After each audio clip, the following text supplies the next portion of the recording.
The New York Times is playing a game in the media, and it is wild to say that because growing up to me, the New York Times was sort of the benchmark of what the news was. If it was in the New York Times, it must be true. And for a long time, that was a belief shared by many readers across the country and across the world, because the reputation of the paper record carried great weight.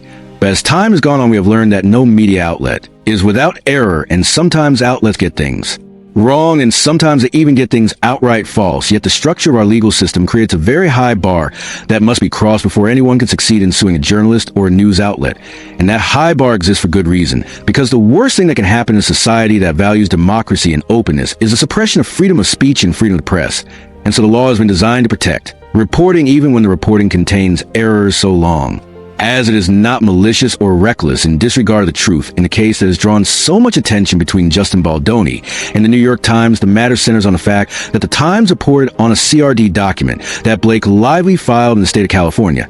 And while that document may have been confidential or may have been protected by order, it still falls under the umbrella of New York Fair Reporting privilege, which allows reporting on documents that have been filed with a government body, even if those documents are confidential or have not yet been publicly released. The Times relied on that privilege and moved forward with its reporting.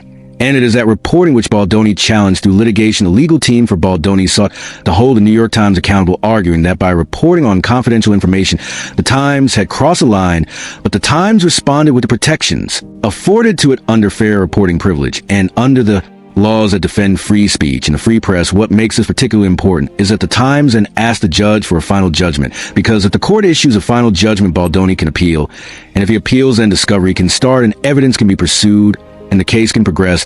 But without that final judgment, the matter remains stalled, and until a final judgment is in place, the Times cannot pursue attorney's fees and Baldoni cannot formally appeal the dismissal. So both sides remain in a sort of legal limbo. Complicating this further is the fact that while the New York Times received the CRD document and published based on it a new document began circulating which seemed to be a lawsuit but had not been accepted by the clerk of the court, it carried an index number that was unassigned, and it even had a warning label on it that said this document has not been reviewed by the court, and caution, readers should know that such documents may not have been accepted by the clerk for filing. Under the law, the clerk has the authority to reject such filings. And so, while the document looked like a lawsuit, it was not officially one. This is important, because the media was reporting based on a document that was not formally entered into the record, and yet in the public perception, it carried weight as if it were a lawsuit. The Times, however, is not only dealing with a dismissal, but is also making a strategic choice about how to pursue attorney's fees rather than going back to the federal court and seeking fees there. They have gone to the state court and argued that under New York civil rights law, specifically the anti-SLAPP statute,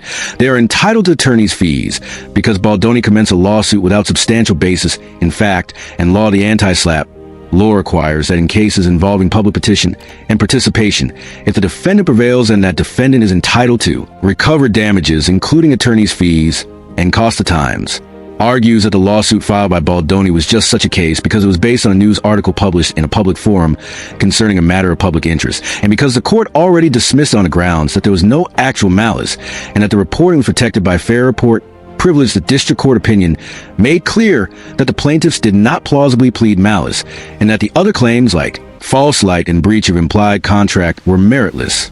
The court even noted that the article in question had included context favorable to Baldoni and incorporated his denials, which undercuts any inference of malice, and therefore the New York Times was well within its rights to publish the reporting. The district court dismissed claims and found the Times protected, yet the paper had still incurred more than $150,000 in legal fees in defending itself, and thus its push for attorney's fees is understandable from the very start. Most legal observers considered it unlikely that suing the New York Times would succeed, because history has shown that it is nearly impossible to beat them in court, especially on claims of defamation or related theories, unless there's an extraordinary showing of malice or reckless disregard. And many questioned whether the lawsuit was more of a public relations maneuver than a genuine attempt to win in court, while there were questions about whether including certain text messages outside the CRD complaint was proper. The court ultimately found that the overall article was protected under law. Now, what appears to be happening is a form of gamesmanship, because the Times is filing in state court, even though the matter originates in federal court.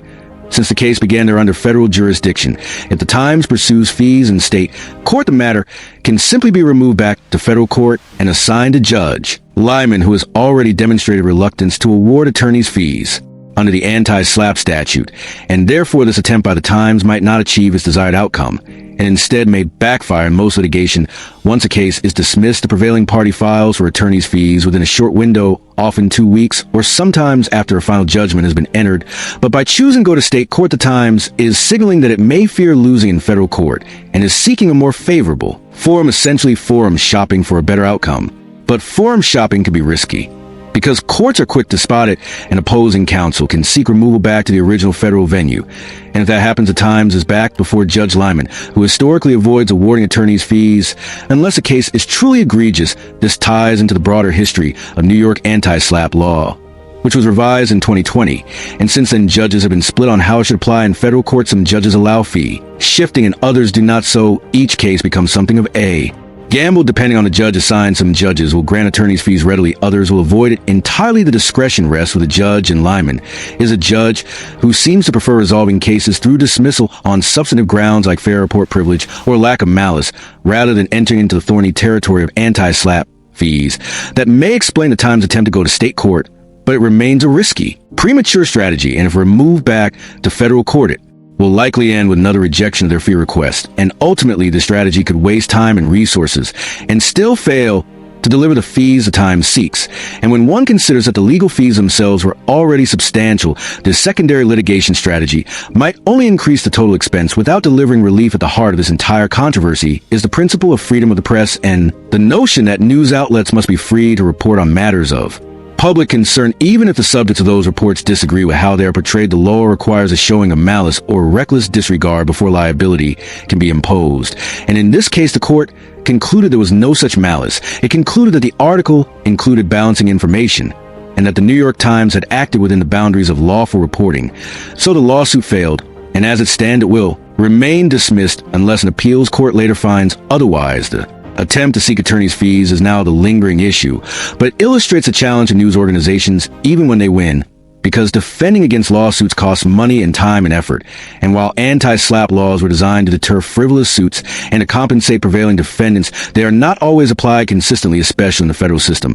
And so the New York Times now finds itself in a position of winning but still absorbing a large cost and trying different legal strategies to recover that cost. If one steps back and looks at the larger picture, it seems clear that suing the New York Times rarely ends well for the plaintiff. The history of defamation law and a high bar for actual malice set by the Supreme Court in cases like New York Times v. Sullivan makes it extremely difficult for public figures to prevail against the press.